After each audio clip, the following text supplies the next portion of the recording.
Hello everyone, welcome back to my YouTube channel. तो आज मैं आप लोगों के लिए एक ऐसी स्टोरी लेकर आई हूँ जो काफ़ी मिस्टीरियस है, काफ़ी सस्पेंस भरी है और आई होप आप लोगों को वो अच्छी लगेगी। और जैसे जैसे आप स्टोरी में आगे बढ़ते जाओगे आपको सस्पेंस खुलते नज़र आएंगे और आपको ये स्टोरी काफ़ी इंटरेस्टिंग लगने लगेगी। तो हम बिना टाइम वेस्ट किए अपनी स्टोरी में आगे बढ़ते हैं। तो चलिए, जिस फैमिली की स्टोरी है और मैं आपको जिस फैमिली के बारे में बताने जा रही हूँ उसका पहले मैं बैकग्राउंड आप लोगों को बता देती हूँ ताकि आप लोगों को ये स्टोरी काफ़ी अच्छे से समझ में आए। तो इस फैमिली में दो पेरेंट्स होते हैं और उन पेरेंट्स के दो बच्चे भी होते हैं, एक लड़की होती है और एक लड़का। तो जो गर्ल होती है उसका नाम होता है सैरा और जो लड़का होता है उसका नाम होता है डेविड। तो हम सैरा का पहले कैरेक्टर जान लेते हैं। तो जो सैरा होती है वो काफ़ी काइंड हार्टेड गर्ल होती है, काफ़ी इनोसेंट होती है और वो एनिमल लवर भी होती है और वो सबकी केयर करती है बहुत ज़्यादा। इनफैक्ट वो अपने भाई से तो बहुत ज़्यादा प्यार करती है। ऑन द अदर हैंड अगर हम उसके भाई को देखें डेविड को, तो वो काफ़ी ज़्यादा रूड बिहेवियर का था लड़का और वो किसी से भी सीधे मुंह बात नहीं करता था, किसी को भी उतना पसंद नहीं करता था। इनफैक्ट वो अपने पेरेंट्स से भी अच्छे से बात नहीं करता था क्योंकि वो ज़्यादा इंट्रोवर्ट था और वो अपनी बहन से भी बहुत ज़्यादा जलता था क्योंकि उसके जो पेरेंट्स थे वो सैरा से ज़्यादा प्यार करते थे और उससे बिल्कुल भी प्यार नहीं करते थे। और सैरा और डेविड के जो फादर थे वो एक मिलिट्री ऑफिसर थे जिसकी वजह से उनका बार बार ट्रांसफ़र होता रहता था और उनकी फैमिली को भी ना चाहते हुए उनके साथ जाना पड़ता था। तो इन सब चीज़ों के बीच जो सैरा और डेविड की पढ़ाई थी वो काफ़ी डिस्टर्बेंस होती थी। लेकिन वहीं जो सैरा और उसके मम्मी पापा होते थे वो दूसरे प्लेस पे जाके भी ज़्यादा लोगों से घुल मिल जाते थे और नए नए नेबर्स बना लेते थे, फ्रेंड्स बना लेते थे। जबकि जो डेविड था वो काफ़ी ज़्यादा एंग्री हो जाता था क्योंकि उसे अपनी नेटिव प्लेस को छोड़ के जाना कहीं अच्छा नहीं लगता था और वो काफ़ी इंट्रोवर्ट भी था जैसे कि आप लोग जानते हैं। तो उसे ये सब चीज़ें पसंद नहीं थी, तो वो ज़्यादा फ्रेंड्स भी नहीं बनाता था और उसे अकेले रहना ही पसंद होता था। जब ये लोग अपनी ग्रेजुएशन कंप्लीट कर रहे होते हैं तो इनके पापा का ट्रांसफ़र हो जाता है जिसकी वजह से इन्हें नए शहर जाना पड़ता है और वहाँ पे इनके लिए सब कुछ नया था। लेकिन हम देखते हैं कि सैरा और उसके पेरेंट्स काफ़ी जल्दी घुल मिल जाते हैं लोगों से, नेबर्स बना लेते हैं, फ्रेंड्स बना लेते हैं और उन्हें ऐसा लगने लगता है जैसे कि उनका नेटिव प्लेस ही हो। लेकिन हम डेविड को देखते हैं तो डेविड ये सब उनके बिल्कुल अपोजिट होता है। वो बिल्कुल भी किसी से बात नहीं करता है, ना ही फ्रेंड्स बनाता है, जबकि वो और ज़्यादा इरिटेट होने लगता है और वो अपने पेरेंट्स से भी सीधे मुंह बात नहीं करता है। डेविड का ये बिहेवियर देख के उसके फादर डिसाइड करते हैं कि डेविड और सैरा दोनों को एक ही कॉलेज में उनका एडमिशन करवा दिया जाए ताकि जो सैरा है वो डेविड की हेल्प कर सके सोशलाइज होने में और उसके नए नए फ्रेंड्स बनाने में। जब उन दोनों का एक ही कॉलेज में एडमिशन हो जाता है तो वो दोनों जा रहे होते हैं अपने कॉलेज के लिए। तो कॉलेज की मेन गेट में एंट्री करने से पहले ही उन्हें एक बॉय गैंग दिखता है जो कि फ्रेशर्स को बुली कर रहे होते हैं और वो काफ़ी ज़्यादा गुस्सैल होते हैं, बिगड़ैल होते हैं। तभी सारा एक लड़की से पूछती है कि ये बॉय गैंग कौन सा है जो कि फ्रेशर्स को बुली कर रहे हैं। तो बोलते हैं कि ये हमारे सीनियर्स हैं और ये जो बोलते हैं वो हमें मानना पड़ता है। अगर हमने नहीं माना इनकी बात को तो ये हमें भी हार्म करते हैं और नुकसान पहुंचाते हैं, तो इसलिए हमें उनकी बात को मानना ज़रूरी होता है। फिर सैरा इन लोगों को इग्नोर करते हुए डेविड को लेकर अंदर जा रही होती है। तभी उस बॉय ग्रुप में से उनका एक मेन लीडर जिसका नाम होता है जैक, वो वहाँ आता है और वह डेविड को जोरदार धक्का मारता है जिससे डेविड दूर जाके गिरता है। और डेविड को तो आप लोग जानते हो कि वो शॉर्ट टेम्पर टाइप का लड़का था, तो उसे भी बहुत तेज़ गुस्सा आ जाता है और वो जाता है और जैक को एक थप्पड़ मार देता है जिससे उसके टीम मेंबर्स भी वहाँ आ जाते हैं और उन सबके बीच में फ़ाइट छिड़ जाती है। तभी सैरा उनकी लड़ाई को छुड़वाने के लिए वो वहाँ आती है, लेकिन सैरा को जैक जोरदार एक धक्का मारता है जिससे सैरा को काफ़ी चोट लगती है। लेकिन फिर भी वो खुद को संभालते हुए जाती है और डेविड को छुड़ाने की कोशिश करती है। लेकिन जैक और डेविड में से कोई मानने को तैयार ही नहीं था। फिर भी वो बड़ी मुश्किल से डेविड को खींच के वहाँ से ले जा रही होती है। तो डेविड पीछे मुड़कर जैक को स्माइल करता है, एक इविल स्माइल देता है और वो लोग फिर घर अपने चले जाते हैं। वो लोग घर पहुँचते हैं तो उनके पेरेंट्स तब वो डेविड की ऐसी सिचुएशन को देख के काफ़ी टेंस्ड हो जाते हैं और उससे इस बारे में पूछते हैं, लेकिन डेविड कुछ नहीं बोलता और वो चुपचाप खड़ा रहता है। तभी सैरा बोलती है कि ये इसकी हालत उस वजह से हुई है क्योंकि इसको जैक ने मारा है, इन दोनों में लड़ाई हुई है। तब उनके पेरेंट्स डेविड को डांटते हैं और कहते हैं कि तुम्हें ऐसा नहीं करना चाहिए था। अगर वो तुम्हें बुली कर रहे थे या किसी को भी बुली कर रहे थे तो तुम लोग को प्रिंसिपल के पास जाना चाहिए था। ये बात सुनकर डेविड को काफ़ी गुस्सा आता है और वो पास में एक बड़े लैंप को तोड़ देता है और वो गुस्से से अपने कमरे के अंदर जाकर डोर लॉक कर लेता है और कमरे में भी काफ़ी तोड़फोड़ करता है। इस बात पे सैरा बहुत दुखी हो जाती है और वो अपने पेरेंट्स को मनाने की कोशिश करती है और बोलती है कि ये भाई की कोई गलती नहीं है, इसमें सारी गलती जैक की है। तब उसके पेरेंट्स उसको प्रेज़ करते हुए कहते हैं कि तुम कितनी अच्छी हो, तुम्हारे भाई का बिहेवियर तुम्हारे प्रति रूड होता है, फिर भी तुम उसकी कितनी हेल्प करती हो। फिर वो लोग अपने-अपने कमरे में सोने चले जाते हैं। जब डेविड के फादर रात को पानी पीने के लिए उठते हैं, करीब 12-1 बज रहे होते हैं, तो अपने किचन में जाते हैं तो देखते हैं कि डेविड कहीं बाहर जा रहा होता है और बाहर बहुत तेज़ बारिश हो रही होती है। तो पूछते हैं कि बेटा तुम कहाँ जा रहे हो इतनी बारिश में? लेकिन डेविड उनका बिना जवाब दिए वहाँ वो बारिश में भीगते हुए चला जाता है। नेक्स्ट मॉर्निंग सब अपने-अपने डेली रूटीन में लग जाते हैं और वहीं पे जो भाई-बहन होते हैं, वो अपने कॉलेज के लिए एक साथ निकल जाते हैं। जब वो दोनों अपने कॉलेज पहुंचते हैं तो उन्हें वहाँ पे काफ़ी भीड़ दिखाई देती है और उन्हें वहाँ से शॉकिंग न्यूज़ मिलती है कि जैक कल रात से लापता है।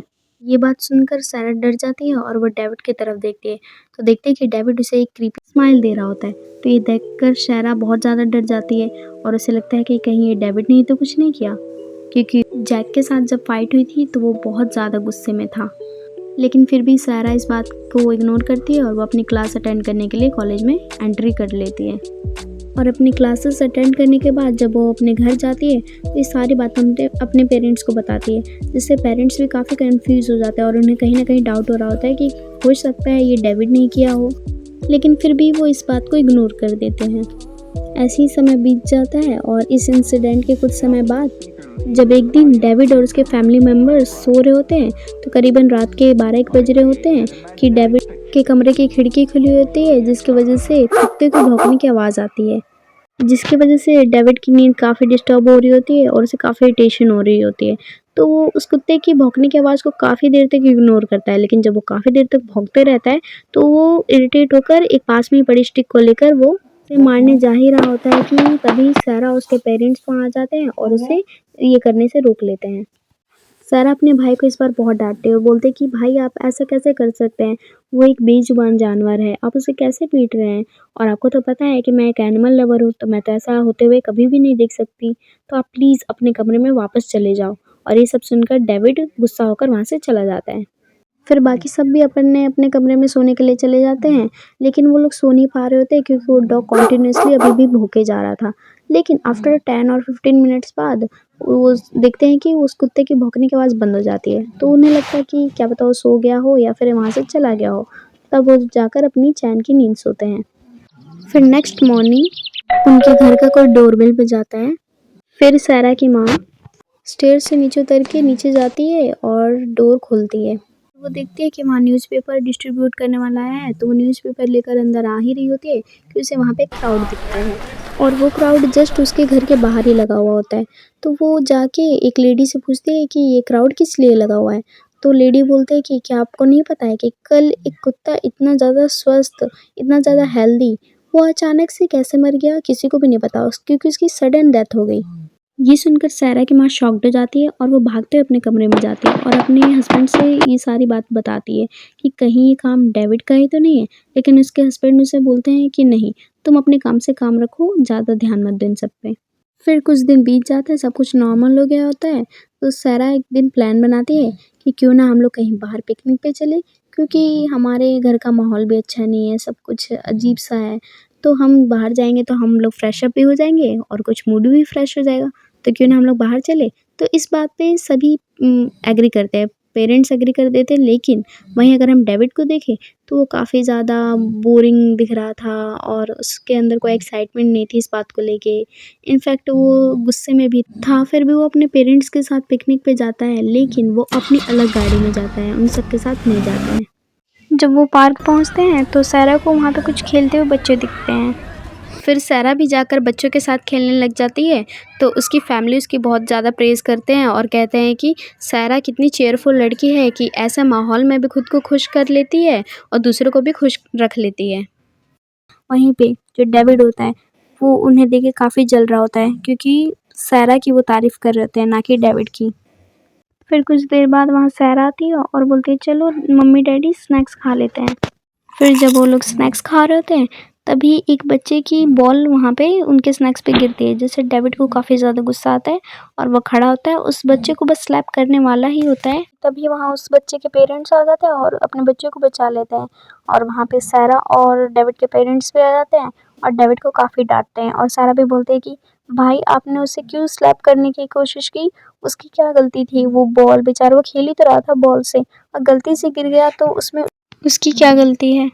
इस बात पर डेविड गुस्सा होकर वहाँ से अपनी गाड़ी लेकर चला जाता है। अब सारा और उसके पेरेंट्स का भी मूड स्पॉइल हो चुका होता है तो वो लोग भी बिना एंजॉय के वहाँ से घर के लिए चले जाते हैं। जब रात को सब डिनर कर रहे होते हैं देखते हैं कि डेविड अभी भी नहीं आया और वो उस रात को डिनर भी नहीं करता है तो सब अपना डिनर करके अपने अपने रूम में सोने के लिए चले जाते हैं। फिर आधी रात को डेविड के घर की डोरबेल बजती है तो उसके फादर नीचे देखने के लिए जाते हैं तो देखते हैं कि डेविड एक बैग के साथ घर में आया हुआ होता है। तो उसके फादर से पूछते हैं कि बेटा तुम इतनी रात को कहाँ से आ रहे हो और ये तुम्हारे हाथ में बैग कैसा है? लेकिन डेविड उसका जवाब नहीं देता है और वो वहाँ से अपने रूम में चला जाता है। तो उसके फादर उससे काफ़ी हर्ट होते हैं कि उसने मेरा जवाब नहीं दिया, लेकिन वो भी इस बात को इग्नोर करके अपने रूम में सोने के लिए चले जाते हैं। फिर नेक्स्ट मॉर्निंग उनके घर पे पुलिस आई हुई होती है और पुलिस को देख के डेविड के फादर शॉक्ड हो जाते हैं और उनसे पूछते हैं कि आप यहाँ? तो पुलिस ऑफिसर बताते हैं कि आप जिस पार्क में कल पिकनिक के लिए गए थे वहाँ से वो बच्चा लापता है और वो बच्चा और कोई नहीं, वो वही है जिससे आपकी डेविड की फ़ाइट हुई थी। फिर पुलिस डेविड के पापा से पूछती है कि हमें आपके घर की इन्वेस्टिगेशन करनी होगी, तो क्या आप परमिशन दे रहे हैं? तो उसके पापा बोलते हैं कि हाँ, आपको परमिशन है लेकिन आपको कुछ नहीं मिलेगा घर में। फिर वो सबकी पूरे घर की छानबीन कर लेते हैं लेकिन उन्हें कुछ नहीं मिलता है। फिर वो डेविड के कमरे में जाते हैं तो उन्हें डेविड के कमरे में भी कुछ नहीं मिलता है लेकिन डेविड के बेड के कबर्ड में उन्हें वो बच्चा मिलता है। अधमरी हालत में वो होता है। तो पुलिस उस बच्चे को लेके नीचे आती है तो उसके पेरेंट्स उसे झट से पहचान जाते हैं और फिर पुलिस इसके बारे में डेविड से पूछताछ करती है लेकिन डेविड चुपचाप खड़ा रहता है, वो अपना स्टैंड नहीं लेता है। फिर पुलिस डेविड को पकड़ के लेके जेल चली जाती है। ये सब देखकर सारा और उसके पेरेंट्स रोने लग जाते हैं। फिर सारा भाग के लड़खड़ाते हुए अपने रूम में चली जाती है रोते हुए और वो कमरे में जाकर फूट फूट कर रोने लगती है और खुद ही से बातें करने लगती है और कहती है कि मैं इस दुनिया में सबसे ज़्यादा प्यार अपने भाई को करती थी और मेरा भाई मेरे ज़िंदगी में सबसे ज़्यादा इम्पोर्टेंट रोल प्ले करता था और वो ऐसा काम कर ही नहीं सकता, वो कभी भी ऐसा कुछ नहीं कर सकता है। और कहती है अब मैं अपने गुनाहों का इल्ज़ाम किस पे डालूँगी? हाँ, बिल्कुल सही सुना आपने। सब जो कुछ भी हुआ है मैंने ही किया है। लेकिन वो डेविड, हाँ, बेवकूफ़, उसे क्या लगा कि वो सब उसी ने किया है? और वो लगी भी क्यों ना, क्योंकि मैंने ही तो उसे बोला था कि भाई आपको स्प्लिट पर्सनैलिटी डिसऑर्डर है। अगर ये आपको डिसऑर्डर होता है तो आप अपना आपा खो देते हो और किसी को भी मार डालते हो। तो उसे लग रहा था बेचारे को कि उसी ने सब कुछ किया है और वो अपना स्टैंड भी नहीं ले पाता है। लेकिन ये सब मैंने किया है और वो बेचारा अबू जेल चला गया। हाँ, बट आई डोंट केयर। लेकिन अब मैं अपने गुनाहों का इल्ज़ाम किस पे डालूँगी?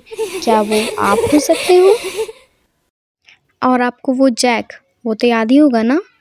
आप सबको क्या लगा कि वो डेविड उसे मारने गया था आधी रात को बाहर और डैड को भी यही लग रहा था, लेकिन नहीं, वो तो बेवकूफ़ टहलने गया था बाहर और उसी का फ़ायदा उठाते हुए मैं उसके पीछे पीछे गई और जैक को मैंने उसके घर से बाहर बुलाया और जैसे ही आया मैंने उसे ख़त्म कर दिया। और वो प्यारा सा डॉग, सबको लग रहा था कि डेविड उससे इरिटेट होकर उसी ने उसे मारा होगा, लेकिन नहीं, उस डॉग ने मेरी नींद ख़राब की, मेरी। तो मैं उसे कैसे जाने दे सकती थी? सबके सोने के बाद मैंने उसे मार डाला। और आई नो आप लोग को लग रहा होगा कि मैं तो एनिमल लवर हूँ ना, मैं कैसे मार सकती हूँ? लेकिन वो सब सिर्फ़ और सिर्फ दिखावा है। और वो बच्चा तो आप लोग को याद ही होगा ना, आप लोग को लग रहा होगा कि उस बच्चे को भी डेविड ने ही किडनैप किया है क्योंकि वो आधी रात को बाहर गया था और एक ट्रॉली के साथ अंदर आया था। तो आपको लग रहा होगा कि इस ट्रॉली में वो बच्चा ही होगा, लेकिन नहीं, उस ट्रॉली में वो हमारा सारा पिकनिक का सामान था क्योंकि हम लोग जल्दबाजी में यहाँ पे आ गए थे। तो मैंने ही डेविड को मैसेज किया था कि वो जाए और वो सारा सामान एक ट्रॉली में पैक करके लाए जिससे सारा शक उसी पे जाए। लेकिन वो सब भी मैंने ही किया था, उस बच्चे को भी किडनैप मैंने ही किया था। लेकिन मुझे वो बेचारा, हाँ, बेवकूफ़ डेविड, उसके लिए बुरा लग रहा है। लेकिन सही मायनों में तो मुझे इसलिए बुरा लग रहा है कि मैं अपने गुनाहों का इल्ज़ाम किस पे डालूँगी? क्योंकि डेविड ने तो कुछ किया ही नहीं था, फिर भी वो जेल गया। लेकिन अब मेरा अगला शिकार कौन होगा?